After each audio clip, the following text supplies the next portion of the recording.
Des activistes ont été interpellés jeudi dernier alors qu'ils taguaient des affiches à Lille.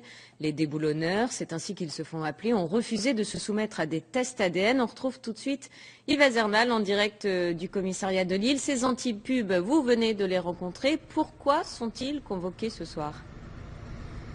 Alors 4 des 5 déboulonneurs pris en flagrant délit la semaine dernière sont convoqués à nouveau tout à l'heure à 20 h au commissariat. Derrière moi, les policiers vont une nouvelle fois demander à ces 2 hommes et à ces 2 femmes de se soumettre à des prélèvements ADN.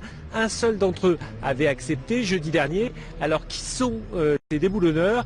Des activistes anti-pub qui barbouillent des affiches pour dénoncer l'invasion de la publicité et la pollution visuelle qui en découle.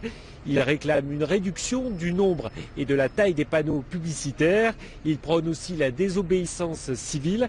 C'est pour cette raison, entre autres, qu'ils refusent de donner leur ADN. On écoute l'un d'entre eux. Moi personnellement je refuse de donner mon ADN parce que j'estime que j'ai rien à faire dans un fichier qui a été créé au départ pour répertorier des violeurs, des délinquants, des délinquants sexuels, des meurtriers.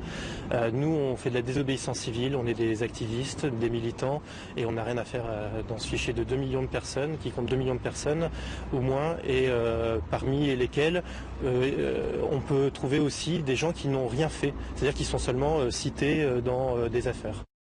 Et alors, qu'est-ce qui va se passer pour eux maintenant, Yves ?